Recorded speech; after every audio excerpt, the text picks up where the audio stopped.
Hello, everybody. It is my pleasure to present our new guest today, Roko Palmić, a sales and marketing wizard from our neck of the woods.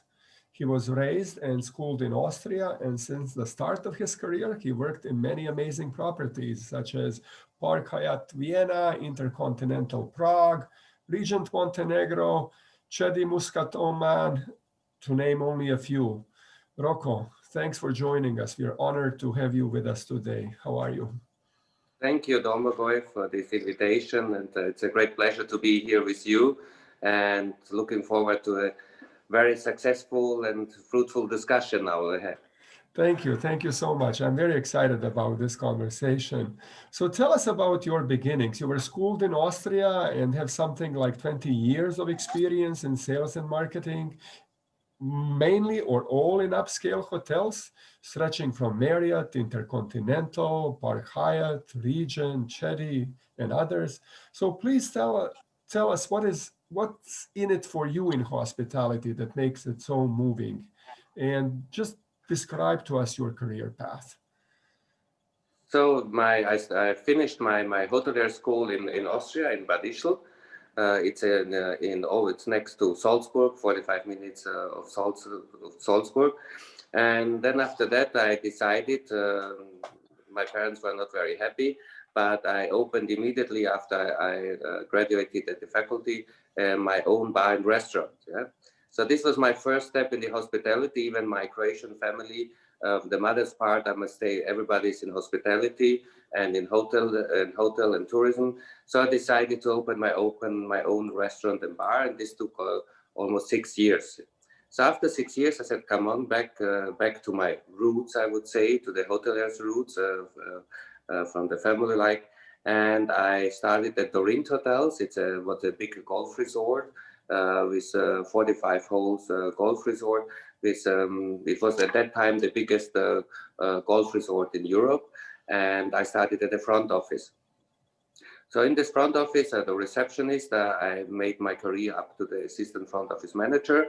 And as also at front office, it's not only, check in and check out, it's also sales. I always say everybody in a hotel is sales and marketing. It's not only a division, a department, it's the waiter, it's the house roommate, it's the receptionist, it's the doorman. So everybody can sell something. It's maybe some services from the other department, from the spa or from the restaurant, and everybody can do also marketing for the other departments in the hotel.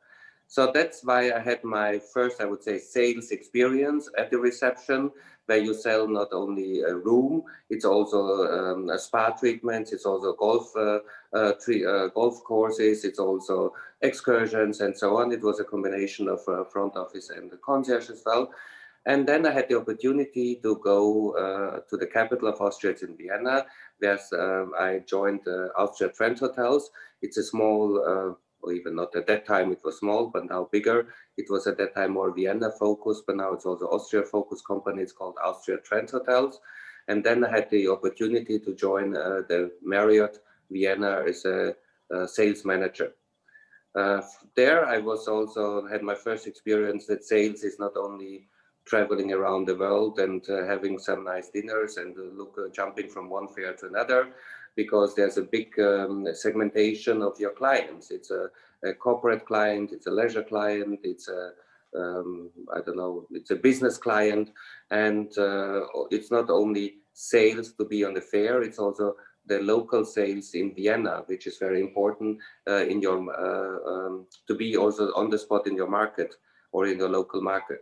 So, and after that, I would say the highlight of my career, I had the opportunity to join the Sacher Hotel. Sacher Hotels, everybody knows, famous for the cake, but it's not only the cake, it's also the Sacher Hotels itself. Where I was responsible for the Sacher Hotel in Vienna and the Sacher Hotel in Salzburg. So it's a very traditional, very well-known worldwide hotel. It was privately run, or it's still privately run. It's a privately owned business. So it was a nice, I would say, experience after Marriott, where you have all the structures, all the SOPs and everything, and suddenly you jump into the private run hotel where the only headquarter is the owner or the boss of the hotel, and the reporting line was very short. The decision-making process was very short, much shorter than in any other hotel company, but still very successful. You must imagine that Safar is a brand. It's a worldwide brand. It's not only about the cake, but everybody, when you go in the world and you're Safar, everybody knows what you're talking about. Yeah? And then after that, I had the opportunity. I was approached by a headhunter, where in Zagreb, the former Esplanade Hotel, or now back Esplanade Hotel, was opened by Regent. At that time, Regent was run by Residor, which is also owned by, is owning the brands like Radisson, Park Hyatt, and so on. And it was at that time the opening of the first Regent in Europe. So after that, the Regent opened the Berlin property, and some years later, it opened also the Regent Porto Montenegro and Montenegro. So I was quite excited to be back, I would say, to my roots, yeah, because my parents are Croatian, but I was born and raised in Austria. And especially, I know the Esplanade Hotel from my childhood, where we were invited like a family for a wedding. And I was quite impressed about the hotel, the structure, of course, the history of the hotel. And now I was here and had the great honor opportunity to reopen the hotel under the Regent brand. So it was like Phoenix from the ash coming up. And especially that at that time, it was almost one of the first branded luxury hotels, I would say, in Croatia. After that, the Regent, as it was a part of the Residor, I was also in the cluster role to open the Radisson in Split, because it was under Residor Group, and also to open the Radisson Dubrovnik, the Sun Gardens, which are now the Sun Gardens in Dubrovnik as well. So it was quite an opportunity. At that time, I must say that Croatia was really rising, but only the coastal part. So it was very difficult to position Zagreb at that time as a destination as well in Croatia. Because when I even said to my friends in Austria, I'm in Zagreb, they said, oh, where are you, in Zadar? I said, no, Zagreb. It's the capital of Croatia. So everybody was more aware of the coastal part, but nobody was aware from the inner part of Croatia. And it's quite nice to see how Zagreb developed now at the moment. It's really now, you can say, a spot on the map. If you visit Croatia, you have to visit Zagreb as well. But at that time, it was really challenging to even bring up the awareness of Zagreb as a destination.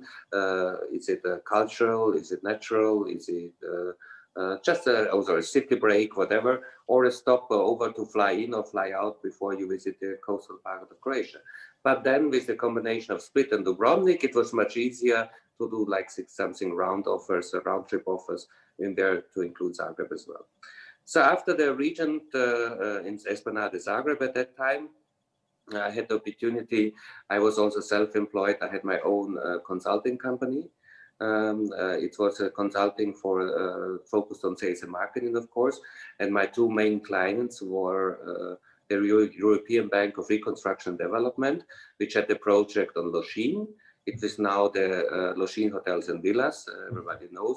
And even now with this restructure at Lochin Hotels and Villas, with the Villa Alhambra, so they did also a luxury segment now, the Hotel Bellevue and so on. And my second big client was at that time was the Sunčani Hvar Hotels. It was the transition from the Orko Group to this owner now of the Sunčani Hvar Hotels, where there was a lot of investment, but also if you look at Hvar now at the moment, it's really positioned very high, I must say. One of the, they call it also the Mykonos or Ibiza of Croatia. Also, I would say the benchmark, the prices, the rates of the hotel. And also it's a completely different market who is visiting Hvar and who is visiting the rest of the Croatian coastline or island. And after that, I had the possibility to go to Prague. It was also one of the, I would say, projects of an investment company in London, because they took over the Intercontinental Prague in Prague, of course. And it was quite an established, I would say, property in Prague itself. But now it is will be refurbished and will be open as a Fairmont Hotel. It's a new project now. And I was invited or join there for 1 year to restructure the sales and marketing team. The strategy, is it sales or marketing? and then go ahead to prepare the property for the, I would say, movement to the Fairmont Hotel group as well. After that, I had the opportunity to also an exciting project to open the Park Hyatt Vienna. It was after, I would say, the established brands like the Sofitel, the Ritz-Carlton, the Bristol, the Imperial. It was like a new star, a new luxury brand in Vienna. And the property was an old bank. It's a very historical building. And while this bank was then converted to a hotel, it was one of the first Hyatt, I would say, branded hotels in Austria, and especially also then in Vienna. It was a quite exciting, I would say, pre-opening and opening phase with bringing a new brand, a very unknown brand to the Austrian market, because it was the first Hyatt and it was quite exciting as well. After that, after the Park Hyatt Vienna, I had the opportunity to go again back to Regent. It was the Regent Porto Montenegro. Porto Montenegro is one of the new established, I would say, luxury spots in Montenegro. It was after the Oman resort in Montenegro. It was the second luxury brand opening in Montenegro, on the Montenegrin coastal part. It's in the Porto Montenegro complex, which consists of real estate, apartments, private owned apartments, one of the biggest super yacht marinas on the Adriatic coast, and also the functional halls or big event halls, and then afterwards as well, or especially the Regent itself. So, and it was not only the Regent Hotel, it was a combination of Regent hotels and then the Regent, I would say, serviced apartments. So you buy an apartment, but it is then serviced and maintained by the Regent Hotel, and you can put your apartment in the rental pool. So the Regent brand is then selling your or renting your apartment, and you get therefore the margin for the renting. But the standards or the design of the apartments must be according to the Regent standard.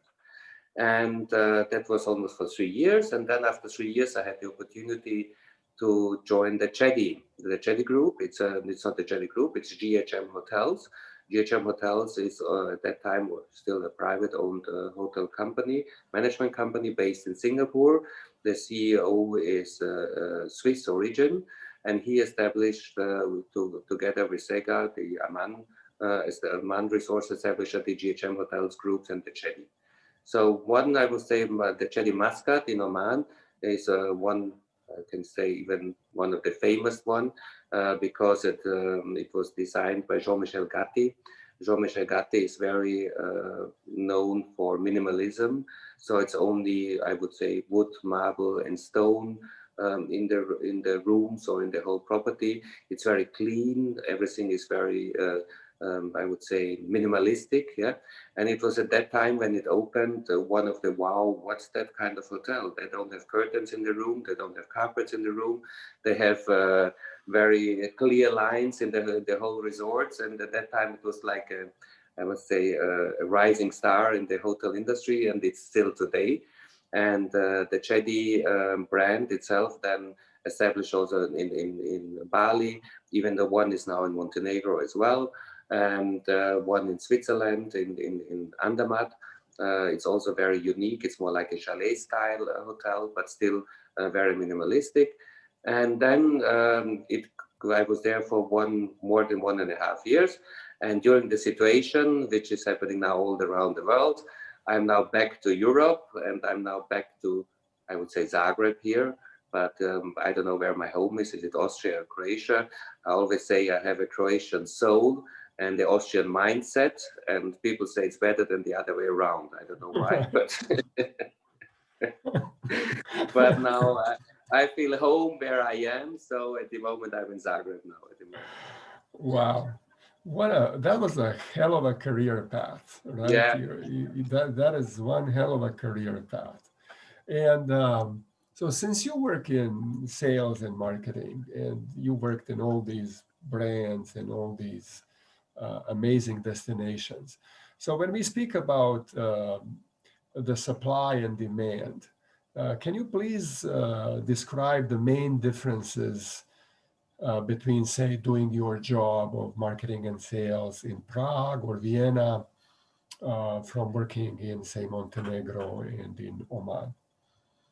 So first, I would say, so when you come, it's always depending on the destination, which destination you are. So for example, when you compare, I would say Vienna and Montenegro or Prague and Vienna, whatever, it's by the segmentation. So first you have to, I was always looking which kind of opportunities do I have in this market? Who are my feeder markets, I would say.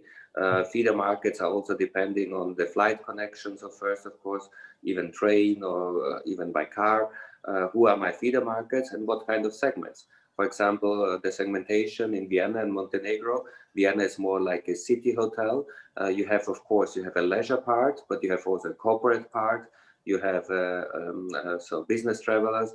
You have also a diplomatic part because Austria, Vienna is a very diplomatic city. You have the seat of the United Nations. You have the seat of the OCO in Vienna.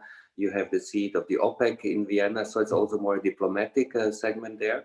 And of course, then you have the Congress segment, which is very big in Vienna. It was always ranked by one of the first Congress cities in Europe. Which is also a big part of business in Vienna, and then compare them to Montenegro. So forget that all what I told you now, because Montenegro is more a leisure destination. So it's a completely different turnaround of the strategy, also of the markets. And at that moment when I joined, Montenegro was still climbing up, I would say, from the map for the recognition as a destination. And it was at that time, or it's still, I would say, like an excited destination because people are not aware about the destination. Where is Montenegro? What to do there? How could I reach there? And of course, it's a complete different segmentation. It's mainly leisure. And the leisure, especially in Montenegro, because in Croatia you have you can reach some parts of Croatia by car for the main feeder markets in Europe. But then after Dubrovnik, it's over, or even before Dubrovnik. So Montenegro is a flight destination. It's not a car destination like some parts in Croatia. So you're very much depending on flight connections. Is it to Tivat airport directly or to Podgorica? And I must say that at that time, Porto Montenegro and also the tourism board of Montenegro, they were very, very, I would say, successful to bringing airlines to the destination as well. They were supporting even airlines like sometimes also low-cost carriers, then to open markets. When I started there with one daily flight from London and Manchester. When I finished there, we had 2 daily flights from each destination. The highlight there was, of course, that Fly Dubai is flying to Tivat as well. And the highlight was also when we brought Lufthansa from Munich and Frankfurt to Tivat Airport, which opened completely different new approach markets. If you see Lufthansa coming from Munich, that doesn't mean you have Germans coming. It means that you have US clients coming via Munich or Frankfurt, for example. Yeah. So you can also promote this. And also what was in Montenegro, it's not only the leisure part of what we developed, it's not, you don't have their meetings, you have no more incentives and car launches. We had car launches like the Jaguar CX World car launch was in Montenegro. And another segment, which was very successful and people underestimate it, but it's the wedding segment. Yeah. So we had weddings from the UK, we had weddings from India, very big Indian weddings. We had 2 weddings from, listen, Uganda, yeah, coming to Montenegro to be married. So it's really, it depends on the market. It's always, when I start in a new destination hotel, and before I decide the hotel, I always look at the, I would say, the market. So can I see, or where do I see opportunities? Or where are opportunities missed? Did we try that? Then what happened in Chedi now in Muscat, we had suddenly opening flights to Moscow. So Oman Air was flying directly to Moscow. So it was a huge opportunity to open the Russian market. And it was very successful. I must say 1.5 years, we reached 15% of Russian market as a share from the total share coming to the Chedi Muscat. And it was also a joint, I must say, cooperation with the Oman Tourism Board, of course, to promote Oman as a destination, and then the hotels. And in destinations like, okay, Vienna, I must say it was a more easy part because everybody knows Vienna. In Prague, it was also easy part, everybody knows Prague. But for example, Zagreb, or Montenegro itself, it was quite challenging because 2/3 of our marketing tools or presentations were focused on the destination. And then 1/3 of the presentation was, and there's a nice hotel as well if you need something. Right. Because because it was at the first beginning, where's Montenegro? Oh, Monte Carlo. I said, no, it's not Monte Carlo. Oh, where is it? Here. No. So you have to, it was really 2/3 of our marketing tools were focused on destination marketing. And then 1/3 was, and there's a nice hotel as well. If you need something, let me know. So it was really like I had this challenge, or not, I would not say challenge, but it was like opportunity to present also the destination like Zagreb here and then Montenegro as well. It's up there. Wow. And tell me now, let's zoom in to contrast Croatia from Montenegro. They're seemingly similar destination, but they can also be very different. So where do you see the main differences between Montenegro and Croatia as destinations for luxury upscale travel? Well, actually, upscale, for example, of course, Croatia is a bigger country. Croatia has a much huger coastline than Montenegro. So there's a lot of opportunities and possibilities in terms of luxury tourism. But yet, when you then compare Montenegro, it's a small little tiny country which has only 600,000 inhabitants, and Croatia is formed for 2.2 million. So it's a very small, it's like a city of, even smaller city of Zagreb, I must say, Right. and the Montenegro. But in Montenegro, you have everything on a, I would say, on a smaller reach. Yeah? You are now on the coastal part, on the Adriatic coast, and in 45 minutes, you are suddenly in Swiss Alps, in the Dumitor mountain region. So it's you can really combine the nature of the Mediterranean experience, then with the mountain and nature experience. All the national parks are very close to the coastal part as well. And what I must say, what Montenegro, or the strategy, what they had or still have, is what they did is very well. With this small, I would say, coastal part, what they have now, they have Budva, which is from my opinion, I always say skip it, look at the old town and then go further. And because it was at that time, I think also in Yugoslav times, it was also developed more for a mass tourism. And then the strategy was the rest, which is left of the coastal part, they pick only or attract international brands to come to Montenegro and develop their property.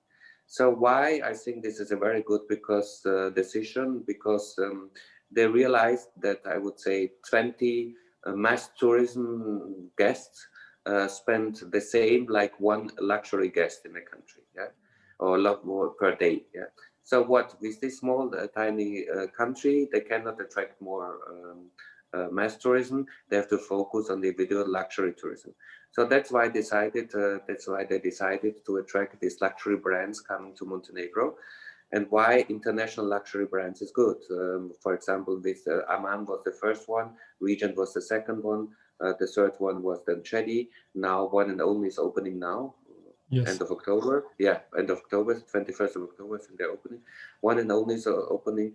Four Seasons is opening. Ritz-Carlton is opening, and Oberoi is even opening in the Skada Lake region. Oberoi hotels, and there's another Chedi project in the mountains as well. It's more like a chalet in the ski resort.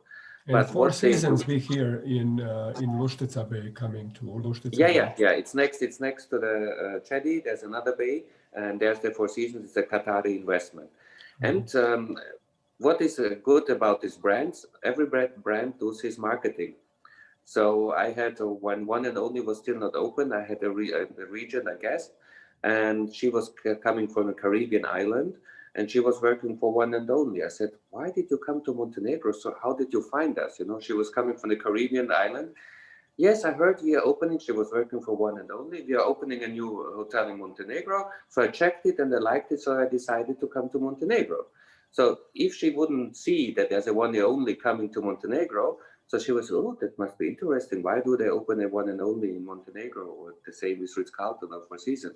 So every brand is doing his marketing efforts to put Montenegro on the tourism map as well.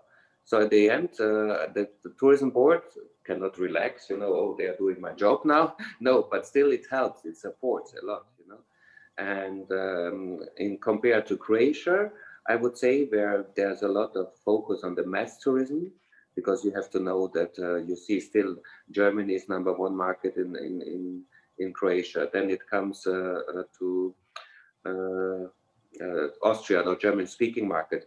Why are these markets very popular? Because they can all come by car. If you go, they come up down to Makarska, then it's over. Nobody's going to Dubrovnik by car because Dubrovnik is already a flight destination, a plane destination. And the difference, I would say, because if this, I had always very difficulties when I worked here in Croatia with the German and German-speaking markets to explain, no, we have luxury products in Croatia, and we have luxury properties in Croatia, we have luxury service in Croatia, but it was very difficult to convince them about that. But I can tell you from my own experience, or I'm now getting older, but when I was a child, millions of people were driving by car to Croatia or in former Yugoslavia, and it was we make vacation on a camping flat, we make vacation in a private apartment, and at that time it always stays in their mind like a cheap destination, Croatia. But we had really difficulties to convince luxury agents, luxury travel advisor. No, Croatia has also luxury spots. It's not only mass tourism to be on the beach next to each other. It's also very unique, secluded properties. And that was a little bit, I would say, difficult. It was also, I must say, the strategy of the Croatian National Tourism Board, where there's not a segment of luxury travel, there's not a segment of luxury services. We opened again in Poland, we opened again, and there was less, I would say, interest to open new destinations. So why the New York office was closed, the US, one of the biggest at that time growing market. Then we opened one in Japan. Yes, it's also good. And Japan helped a lot, of course, the Plitvice Lakes and the tour series to Croatia as well. But it's not a luxury segment, I must say. But still, I think there's a lot of opportunities. And in Croatia, we see small luxury boutique hotels coming up in Croatia, but they have to do, or they need a lot of support, not only by their marketing efforts, by their marketing tools, but also efforts and support from the Croatian National Tourist Board or the local Croatian tourist boards to support this unique small luxury properties and hotels. And if you look now at the figures, how this season went, they always say season. I always say season is 12 months. It's not only a summer season. A season is 12 months. Yeah. So you have to do. We don't talk only about the summer season. No, it's not the whole season, 12 months. And we see, especially, I think that smaller luxury boutique hotels or had a successful summer, because now with this whole situation. What we have now in the world, not in Croatia only, is that people who are traveling, they look for more secluded private properties than big hotels with 600 rooms or 200, 300 rooms. So that's why I think a lot of small boutique hotels were more successful than bigger hotels in this season, or still will be. And what I would suppose or suggest for the Croatian tourism, to let really luxury brands into the market, because we don't have luxury brands here in Croatia at the moment. Yeah? Hilton, by all respect to all my colleagues who work in Hilton, is not a luxury brand, but you can say it's the only branded hotel group in Croatia. Radisson is not a luxury brand, but again, my colleagues are still working there, so don't be offended.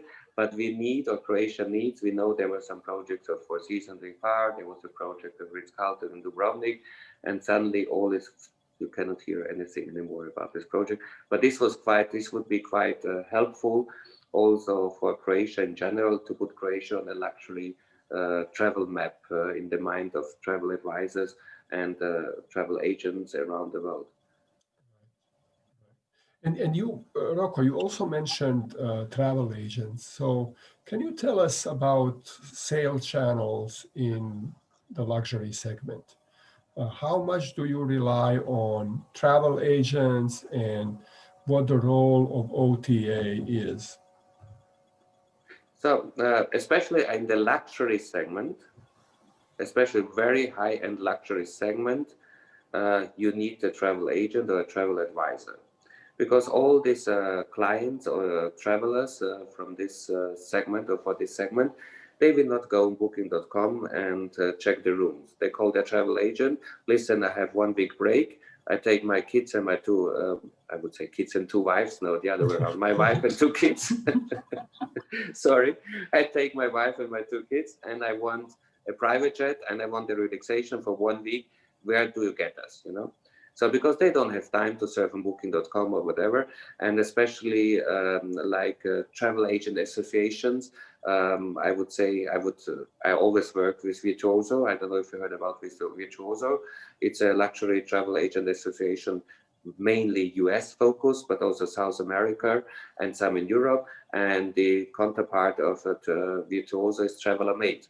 So these are associations of travel agencies. You're a member of this travel association, and whoever is a member of Virtuoso, he books via Virtuoso channel, and you have to give them their very special Virtuoso amenities. Of course, these agents are also very demanding, because my worst request was from these agents to describe the color of the pillows in the room. What are the wallpapers made of?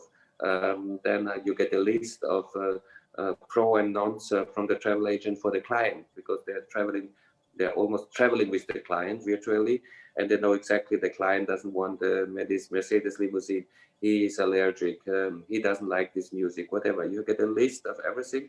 It's almost a 1 hour preparation to get all the information in the guest profile in the system as well.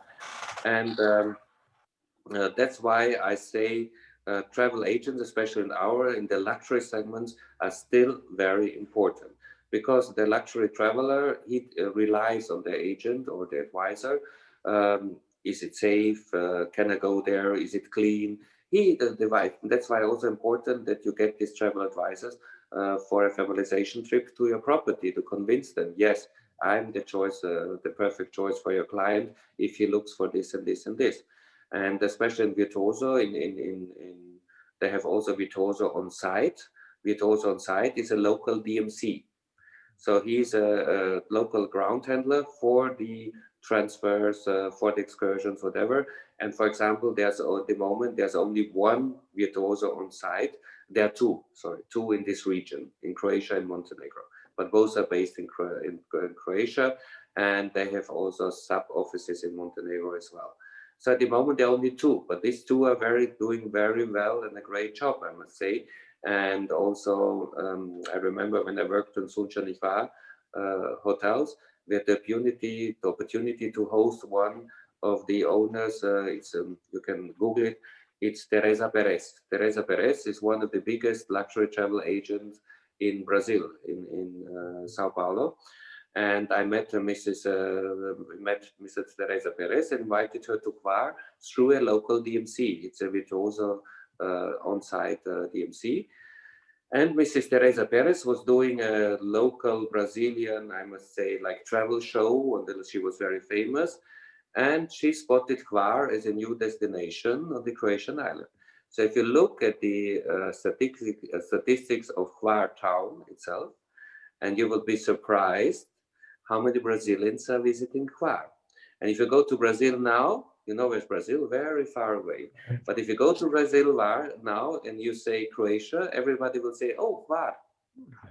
And it's also, this was where we really catch also the DMC, I must say, this opportunity. Oh, Teresa Perez is here. We have to get her here.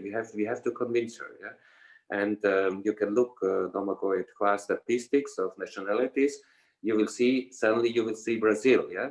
But look at the nationalities in, I don't know, Split, about North, you will not see Brazilian in their statistics, because they mainly go to Hvar, because Ms. Teresa Perez was having this travel show about the island of Hvar and Hvar town. So, and OTAs, yes, my friends. I would say OTAs, yes.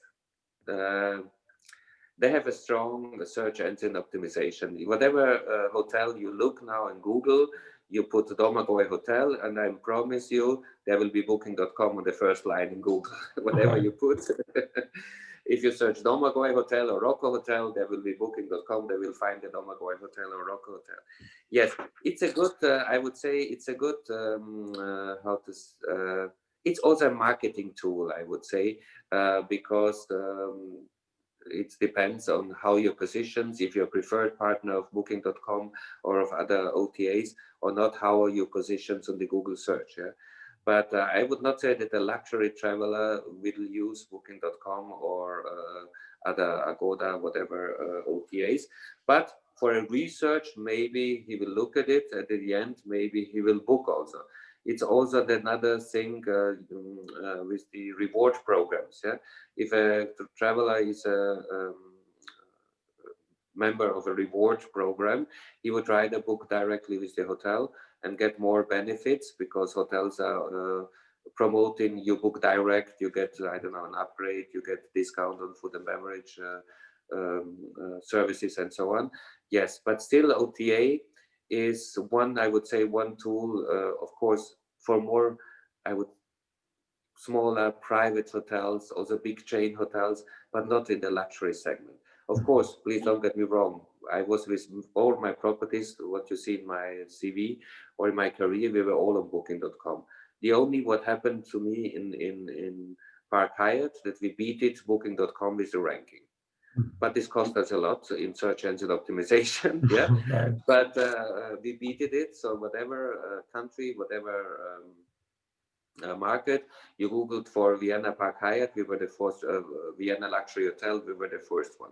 But it cost us a lot in Google ads and whatever, but we made it. Yeah, but it's also the commission thing. Of course, if you think a client has to understand, if he books via Booking.com or direct with the hotel, it's the same rate. Yeah, it's especially in all the big brands. It's called rate parity, where you should have in all channels, selling channels, the same rate published. So why should I book via Booking.com and then directly with the hotel and I have the same rate? I didn't save anything, but people still in their mind, oh, with Booking.com I get something cheaper, I get something cheaper. I had one, for example, there was one issue with, because Vienna was also very focused on the Middle Eastern market. So we had a lot of guest clients over summer from Saudi Arabia, from Dubai, from in the Emirates in general. And, you know, this market is very, very much on calls. It's not online, something they don't like. And I had a big booking for 2 weeks. It was one floor almost for a royal family. From Saudi Arabia, and he was calling me every second day, but I found something cheap on Booking.com. I found something cheap on Booking.com. So he was calling me every day. And I said, that's not possible. You have the best guaranteed rate, what I offered you. No, I found something cheaper. You have to give me cheaper. And then the third time when he called, I said, you know what? Book via Booking.com. Yeah. Because it was not true. He could, but he had the reception, he had fine. Of course, he didn't book via Booking.com. He couldn't even. But I said, after the third time, I said, okay, go book via Booking.com. I cannot. And it was, but OTAs in general, yes, it's a good, I would say, channel or the market, because if people are researching for a hotel, of course, whatever they research in Google, Booking.com is coming up. Yeah. And they research maybe, but they have the same information on the OTA channel than on your own website. But they research there, maybe it's easier or not. But at the end, if they, a luxury traveler, I think would not, poor luxury traveler will not book via Booking.com. But it's a good tool to market, to research the property. And what I also like, the only thing with Booking.com is when you do reviews, you really know that the review of a client or a guest is a guest who stayed with you. But then if you look at TripAdvisor, you can rate now a hotel, but you never stayed there. You know that. Yeah? Right.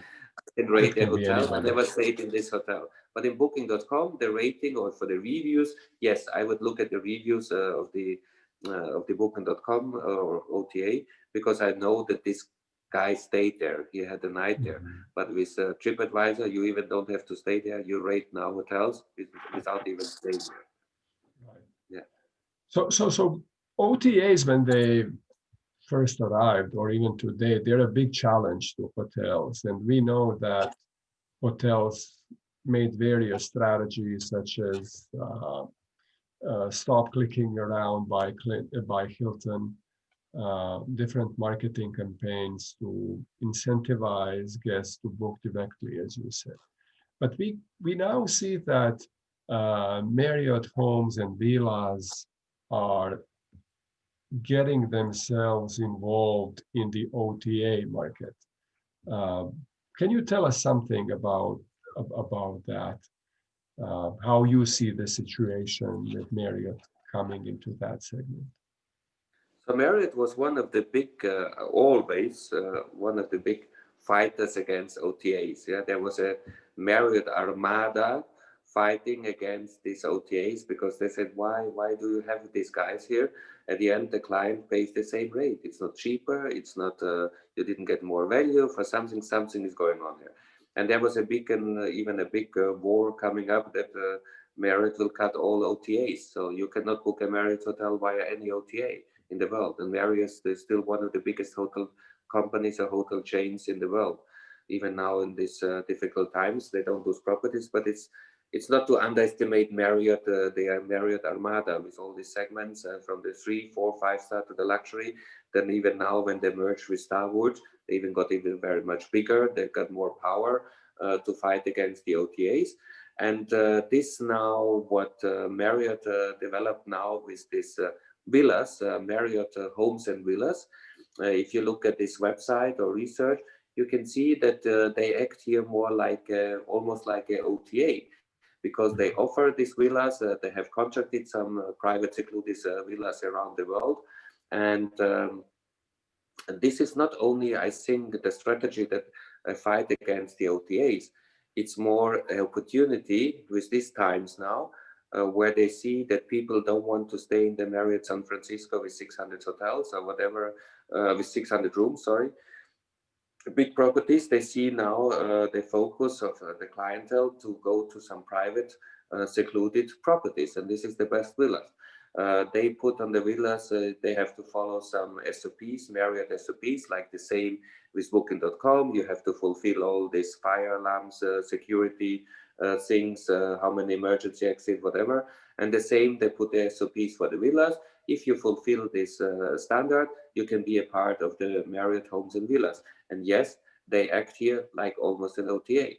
But they see here what I see more with the Marriott Armada, with the Marriott distribution channel opportunity of Marriott. I think it's a good opportunity for all the small villas, because you can even find, you can even reward yourself with the points, with the Marriott rewards here as well in the villas. And I think that Marriott also, when I worked, still is one of the most innovative hotel chains. They always were the first one. Marriott was, for example, the first one who introduced the revenue management into the hotel. Yielding, it was all Marriott. They took a copy of because revenue management or yielding was done by airlines, or still done today by airlines. And what Marriott did, they converted the airline or the airplane seats into rooms. Yeah? Because also today it can happen if you fly now from Dubrovnik to Zagreb, you paid 100 euro for your flight, and then the guy next to you, he paid 80 euros. How is this possible? You say the same flight, you have the same seat, you have the same category, but it's yielding, yielding or revenue management. And I think that Marriott, with this innovation or introduction to the market of these Marriott homes and villas, they see here, I would say, the future of the tourism. Yeah. Because they see here more opportunity than in their brick properties what they have. And these brick properties are not less than 200 rooms, 300 and up, and in the US even more. Yeah? But, compared to a usual OTA, yes, you have Booking.com, you have all the others one, I always mention Booking.com, but Agoda and so on. But Marriott as a brand is more reliable because you have Marriott with all their standards and procedures. And if they are involved or converted to Marriott standards in homes and villas, maybe the people or guests, or I'm sure the clients feel more safe than to be in an independent villa run by Mr. Brkic or whatever. Then now, it's a run or controlled or guided or leaded by Marriott. Yes, that I would say. Yeah. Right. So it's a clever strategy, and I definitely, yeah, definitely. I'm and it's interesting to me that you also mentioned that this is the future of tourism. It's one of the changes that is obviously brought about by technology. So when we Mhm. speak about technology and innovation, even loyalty programs in luxury segment cannot be separated from the technology talk. We see that adding a smart personalization engine to a company website can boost the conversion rate by 50%. So what else can be done in order to boost value for customers with the introduction of new technologies in your experience or in your vision? So what for example, from my section or my department, sales and marketing, I always said in properties I'm working. So sales and marketing is this guys 6, 7, 8, 13, including revenue management or whatever, sitting in an office. But the part of the sales and marketing team is to bring the guest into the hotel. So he makes his first step into the hotel. When the guest or the client makes his first step to the hotel, he's with the operations. And the operations is now front office, whatever, everything. And now it's on the rest of the hotel team to make sure that the guest comes back. Yeah. So my or our or sales and marketing, it's always, I would say, our responsibility is to bring a guest to make his first step to the hotel, and then it's yours, and you make sure that he comes again. Yeah? But how that he comes again? What do we have to do with him that he comes again? We can give him 1,000 platters of fruit platters on the room, 1,000 welcome drinks, but it's not only that.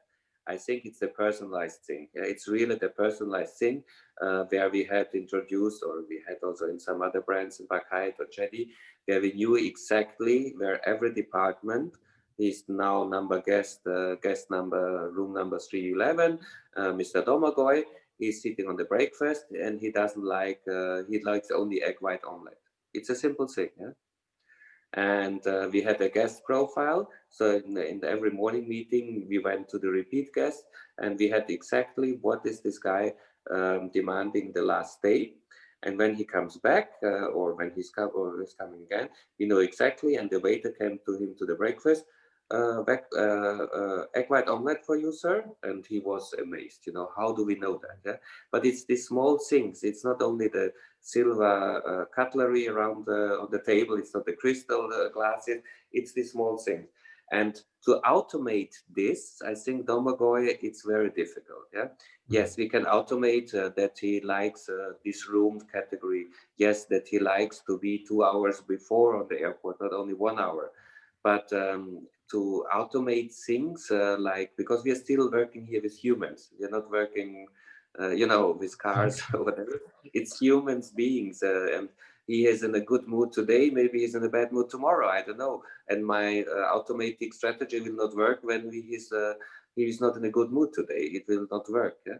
But still, also now with this, how to say, how to approach him. Yes, the best way to approach him is when he's a member of my loyalty program, because then I'm officially allowed to contact him. Because today, with all these, restrictions of GDPR. databases, and yeah, it's very. But when he's my member, yes, I'm allowed to send you my newsletter. Yes, I'm allowed you to send you my new offer. I'm allowed to send you what we did at the Chedi now was also with our repeat guests, real repeat guests from around the world, that if he invites a friend to come to the Chedi Muscat, he will get this and this benefits for the next time, for his next stay, you know. So it's not only to focus on your repeat guest, but also to focus on his friends, because he's a repeat guest, so he's happy, he likes it, he wants to come again. So who is the best marketing tool to promote your property? Because he's walking around to his friends and tell, oh, we stayed at the Chedi Muscat, we loved it, we're wonderful, we're going back again. Oh, it's the third time we go, because we love it, we joined this and this. So he's the best marketing person, your repeat guest, to attract also new clients, not only him. So we did like a program. If you bring one of your friends, you get this and this benefits for your next day. So we get 2 flies on 1 slab. So we get him back and we get his friends as well. Right. And yeah, and I don't know if you know, usually it's a statistical data that an unsatisfied guest tells 18 times that he was 18. unsatisfied. Right. 18, 1 8. Yeah. He Yeah. goes to his neighbor, he goes to his, I don't know, friends in the office, he goes The to bar, Vienna, to the this, local yeah, the bar. bar, whatever. 18 times he will mention that this and this happened to me and I was very unsatisfied. Yeah. And that's why you have to avoid this. That's why also, yes, all these review channels is very important that you be accurate on that one.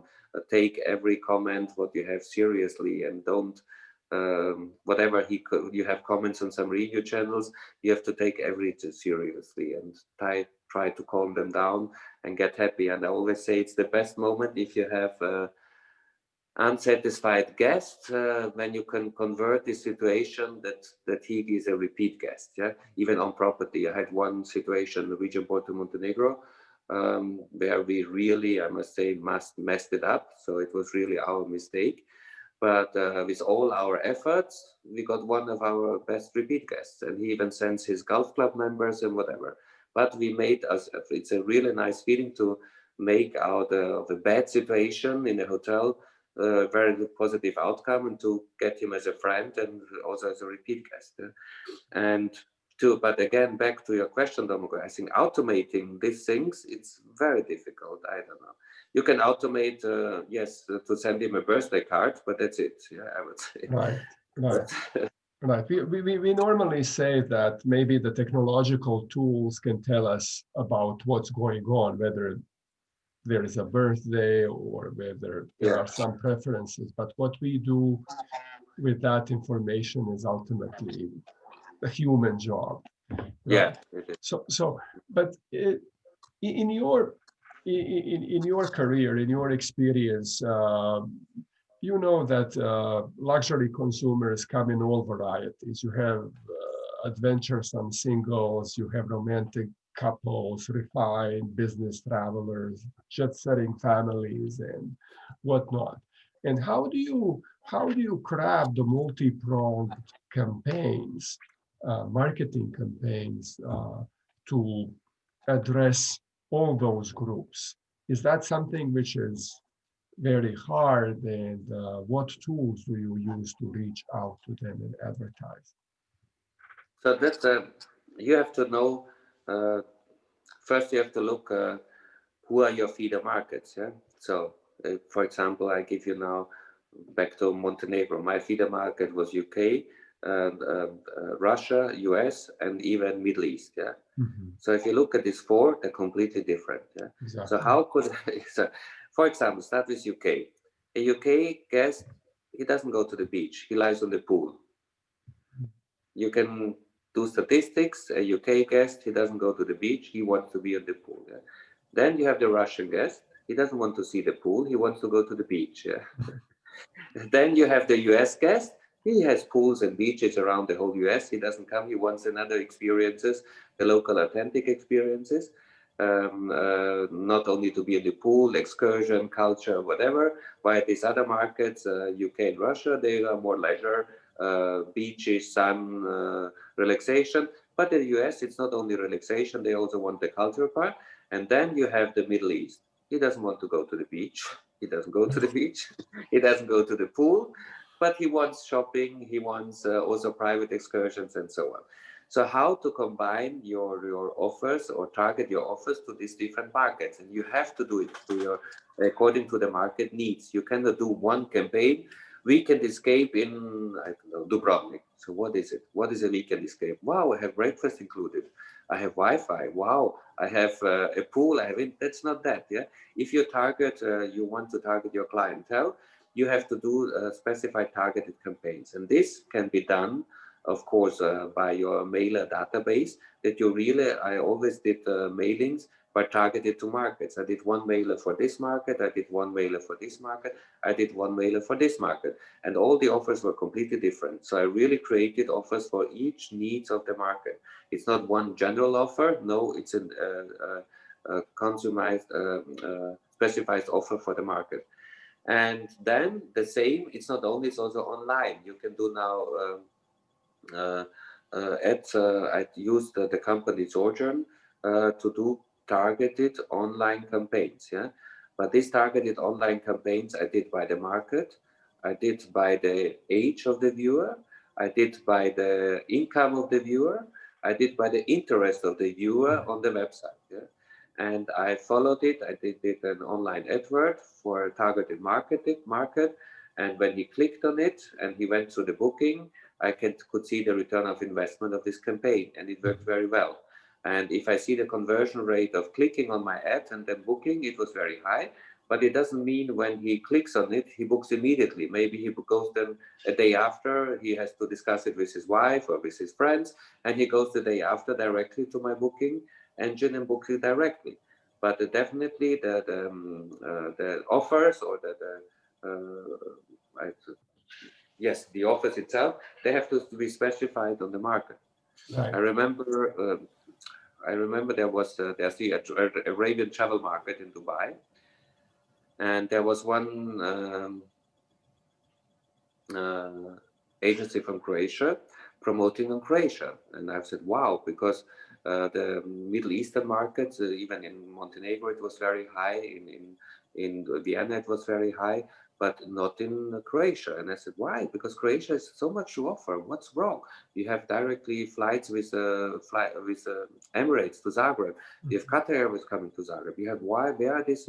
And the Middle Eastern guests, they are more on nature. They not go to the beach, you know. They want to. So if they go to the Plitvice lakes, it's for them like Disney World, but it's real, you know. And there's so much opportunity. I said, and this agency was offering beach holidays in Dubrovnik. I said, guy, you're in the wrong listener market here. They will not come. They will not come to Dubrovnik to like 2 weeks on the beach. This is the wrong market. What are you doing here? And why? We have so nice beaches. I said, yes, but not for this market. You have to understand the market. Yeah?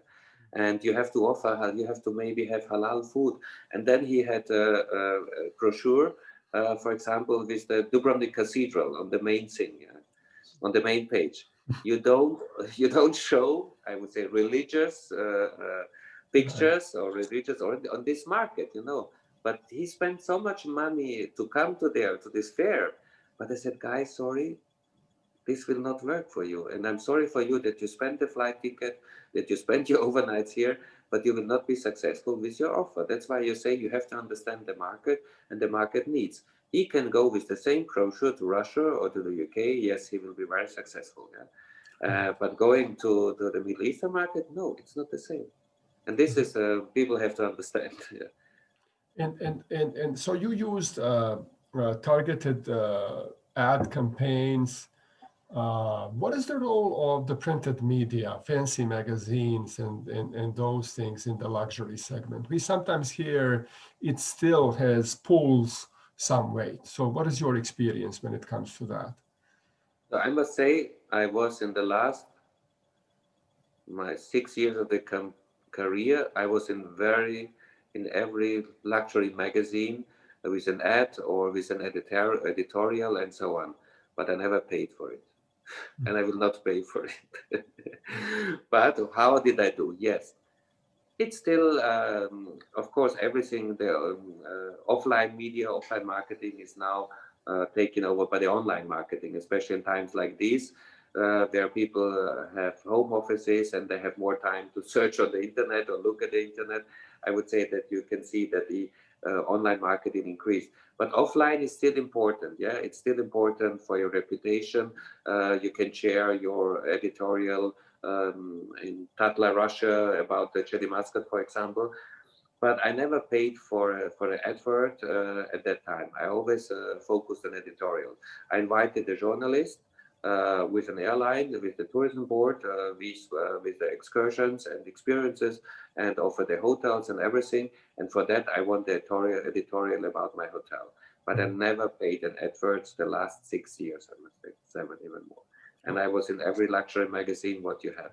It's still nice. You sit at the hairdresser or at the dentist and you have a nice magazine and then you have time to look at these nice glossy magazines. But I had a discussion because I don't know if you know about one influencer Chiara from Italy. She has 17 million followers, and I had the opportunity to host her in the Chedi in Muscat.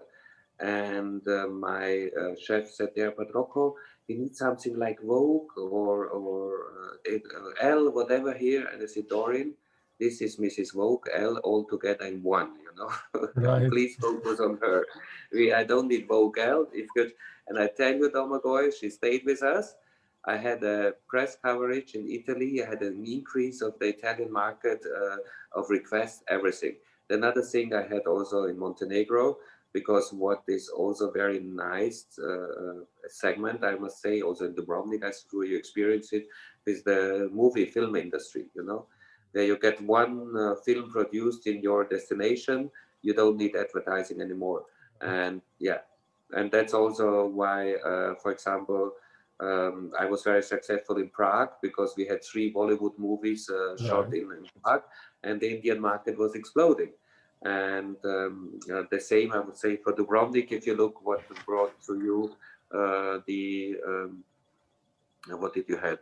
Robin Hood. You had Game of uh, Thrones. Game of Thrones. Oh, sorry, I forgot. You had Star Wars, whatever. Right. And of course, this brought a lot of opportunities for Dubrovnik as a destination, and there was more awareness. If you look about, for example, I met one guy from the New York Tourism Board. They have no marketing budget. You never see, if you look at the, did you ever saw an article or an advert come to New York? No, never. They all invest in movies, in movie industry, to shoot in my city, in my town, and you get everything for free organized, but they promote their destination, New York, by the movies. You will never see a New York ad in any magazine or online visit New York. Did you see it anywhere? No, they do all by a Right. movie. But it, yeah, It's about cultural awareness, and it's yeah. about the power of the media. But you just gave me a good segue into my next question when you mentioned the Italian influencer. So obviously, er, the rich people, they also cry, but they also follow social media. Yes. So what is the role of social media in marketing luxury segments? So you have to, yes, it's important, I must say, but what you see about 7, 8 years ago, it was Facebook, but now it is taken over by Instagram and Twitter. Also, for example, Twitter is not quite popular in the European market, but Twitter is very popular in the US market. So you Huge. don't have Yeah. it huge, yeah? So even more. But in Europe, you have to see, so it's not only that you're focused on one of the social media channel, you have to be focused on the on your feeder markets, and then what channels are really working there in these destinations or in this market. And for example, I remember when Instagram was introduced, I was at the Park Hyatt and I said, "What's that? They only do pictures. There's nothing. It's boring, you know." But okay, we flew in one influencer in business class from New York for the opening for the Park Hyatt, and then said, "Oh, yes, there's something behind. Don't underestimate it." You know, it's always how it develop all these new tools, I would say. But even you have to know that also the luxury travelers, they are following Instagrammers, or they're following their posting and so on. But I would say um, I was very selective, I would be, or I'm still very selective, who is coming and who I'm hosting of an influencer. I created one of the questionnaires where they have to fill in. They don't have to write me, "Oh, I'm an influencer, I have 10,000 followers, I want to come to your hotel for 2 nights." I said, "No. You have to tell me first your whole marketing kit. Yeah? Who are your followers? How old are they? From which markets are they? Which interests do they have? Give me 5 samples of other corporations. What's your because you know that Instagram now you cannot see how many likes they have. Yeah, you know, they had. So Yeah. I want to see how many, because he has to tell me. I have to trust him, or he has to send me screenshots now. So how many likes you have, and what's your how to say, yeah, interaction rate as well with your Mhm. followers and so on. And then I will look at it, and then I will let you know what do I want from you. And then I was very, very picky on how do they post. I decided for the hashtags. what hashtags do they have to do, because I have some campaigns. Sure. They're followed by hashtags, and they have to follow this. They had exactly before they came. You have to use this hashtag. You have to use this location. You have to tag this and this and this. And if you agree on that, yes, we can go ahead. Yeah. But still, yes, as it's called, influencer. Yes, it's influencing, I must say. And especially, I did one very successful campaign in Porto, Montenegro, where we opened the Middle Eastern market, and we got 5 of the most influential influencers from Dubai, and in cooperation with Emirates and Fly Dubai, and we did like a raffle. You can win a stay in the flight, yeah. And in one day, we increased our account by 20,000 followers. Wow. One day, yeah. This was one of my most successful, I would say. I couldn't imagine, but he said, okay, you have to do this and this, you have to tag this and this, you have to like this and this, go. And it went crazy, really. And still, if I look at the shares now of the followers in Porto Montenegro, it's a huge share of the Middle Eastern market. Yeah. Wow. Right. And speaking of influencers, let me mention another influencer which obviously affects even the luxury market, which is TripAdvisor. Yeah. And I can see, when I was preparing for this interview, I just went to see TripAdvisor pages of different hotels where you worked. And then I saw that, for example, in Muscat, Chedi, every review is answered by the GM. And then in Porto Montenegro, Regent Porto Montenegro, most entries on TripAdvisor are not answered to. So can you tell us about how you see TripAdvisor and what strategies should work nowadays? So first I have to call my former colleagues in Region Porto Monegro to see why she didn't answer the response. Okay. I'm sorry if I leaked something. No, she will not be fired. I cannot fire her anymore, but I will ask her what's wrong there.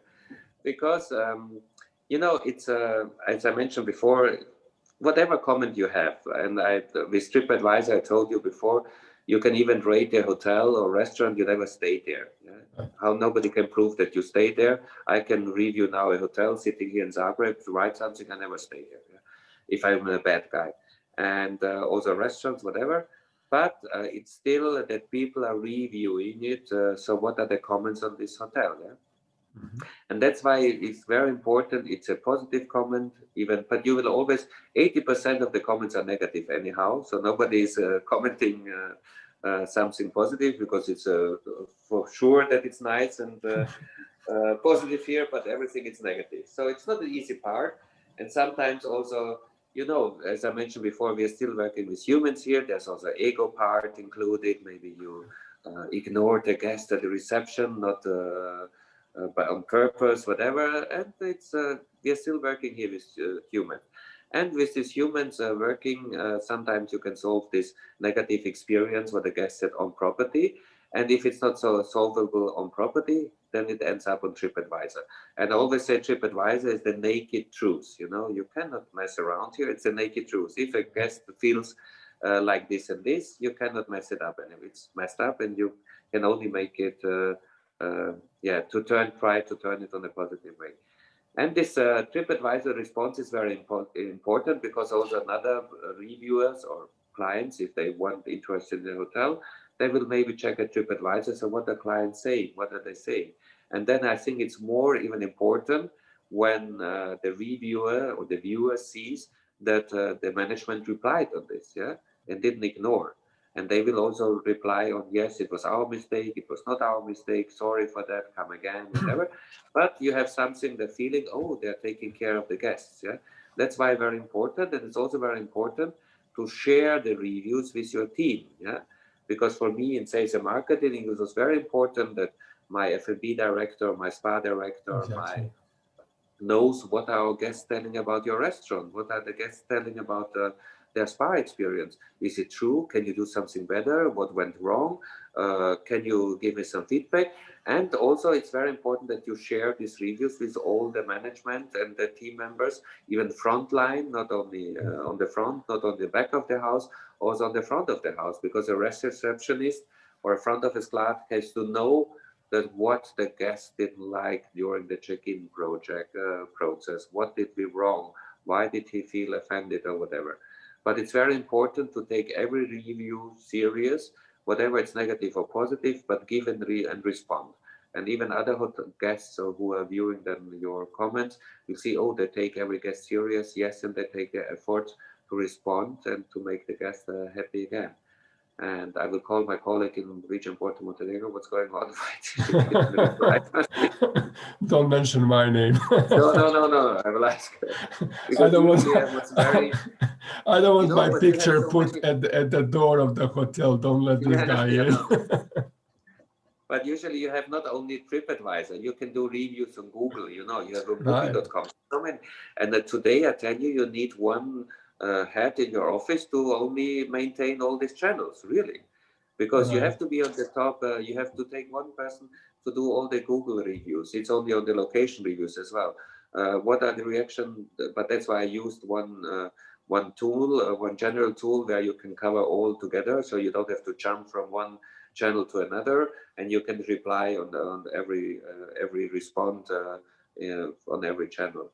But still, it's very important. What I didn't like with TripAdvisor, it's as I told you, it's a review where you can review it, don't even stay there or whatever. So I had one issue and also I didn't like, but it's calmed down now. Now you can report them that some guests misused it, to have something, found a mistake, whatever, and they come to the reception. If you don't give me a discount, I will publish it on TripAdvisor.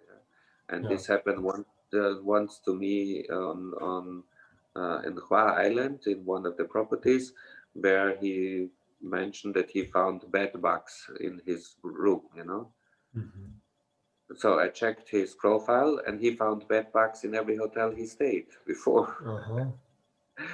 And so they approached him, can I call you? And then maybe you have something in your luggage, sir, or you're taking the bed bugs with you, because I can see you have it in all your previous stays in every hotel, And then he removed it. And now you can, today, now you can even alert one, if there's a really bad review of your property, you can alert it, and then TripAdvisor can take it off if it's really proven. So but that was not possible at that time. But this client was also asking for a discount. If I said we didn't have bed bugs for the last 100 years. I don't know. And then I realized he had bed bugs in every hotel he stayed before. So it was one of his strategy to to have nice holidays. Yeah. To rip you off. Yes. And now, speaking of menaces, we were all affected. You were affected by COVID-19. So what do you see the consequences of this current crisis, and where you think the situation will lead us when everything is said and done with COVID-19, maybe COVID-21, God knows what's coming ahead. Give us your take on the situation. So as you could see, even like a season in Croatia, I know other destinations were affected by lockdowns, by pure air connectivity as well. It's all clashed. All our, I would say, sources of supply channels were cut off for the tourism. It's airplanes. It's also lockdowns and so on. But you have to understand that people sitting now at home or not at home, but they have time to rethink. They have time to get them set up as well for some new challenges or new opportunity or new life, whatever, because everybody says it's a new normal. And this new normal for the upcoming in our sector, in the tourism, is that people, I think that long haul destination will suffer. Yeah. So long haul destinations from Europe now, I don't know, it's the Asian part Thailand, Indonesia, Bali, the Maldives, the Seychelles, Oman, the Emirates, Africa, because people would be afraid what they experienced in their last long haul destinations or travel. They don't know what's happening there, or something can happen. They're stuck and they cannot get back. And even now with the flight connections, it's not very easy to get there. I think that local, or I would say closer destinations, European destination, will see an increase even now in winter.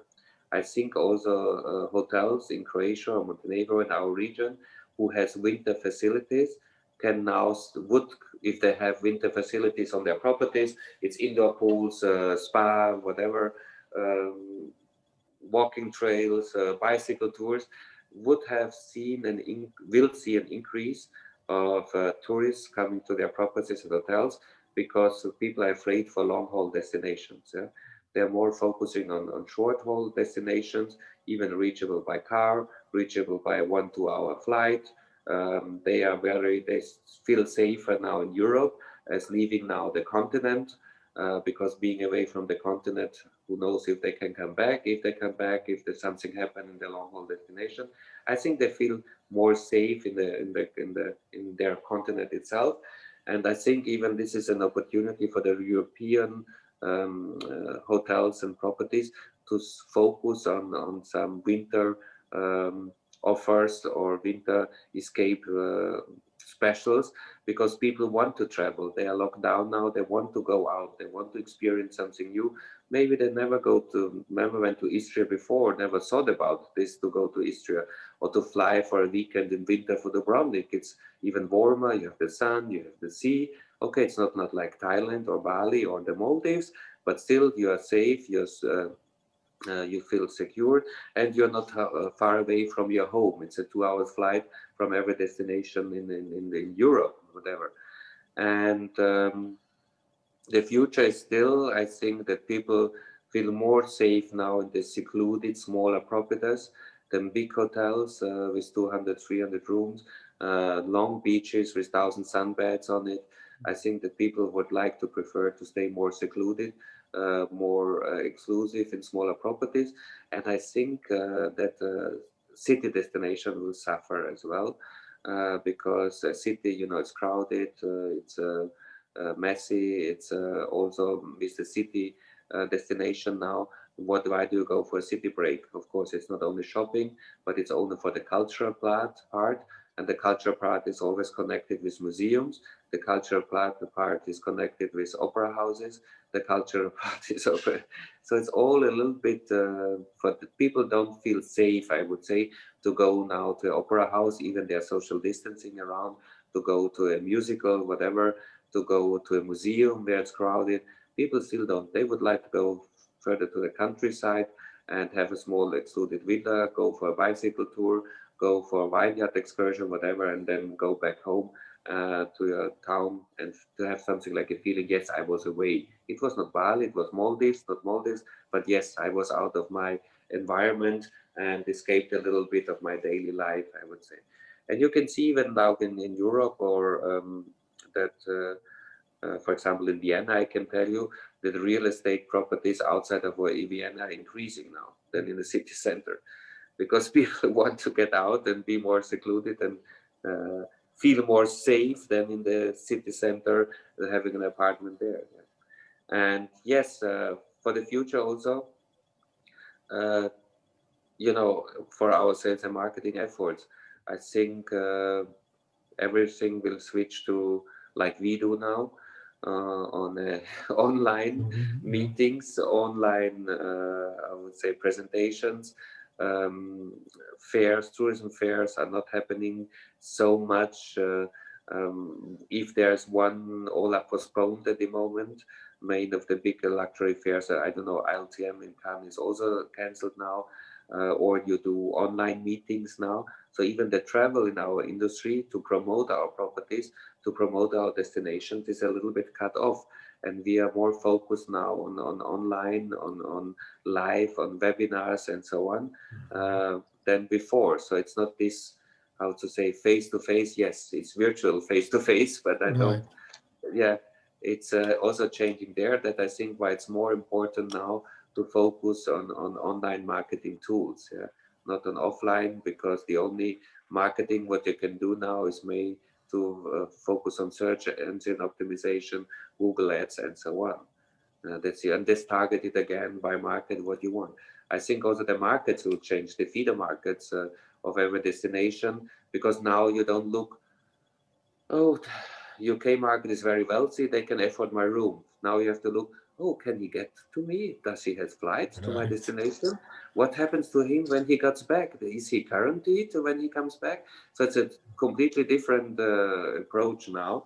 And that's why I think that people feel more now the European market to stay at the continent, to have, I don't know, they call it now staycations in your continent. Yeah, yeah, it's now a Right. staycation. Vacation. Yeah, That's an excellent term. All yeah. right. And Roko, in closing of our interview, let me ask you about the importance of hospitality education. You were a graduate from a hospitality school, you're a hospitality professional. It's a life, a professional life at least, dedicated to hospitality on your behalf. So, why do young people, in your opinion, um, should study hospitality, and what use the hospitality industry can have from uh, the hospitality school graduates? First, I think when you finish or your hospitality school, I think that more and more nice and friendly people are coming out to the market, because what you learn first in hospitality school, be nice, be polite, be respectful. That's one nice thing, that we bring more nice people to the world, I would say, friendly people. But hospitality will always exist. If you look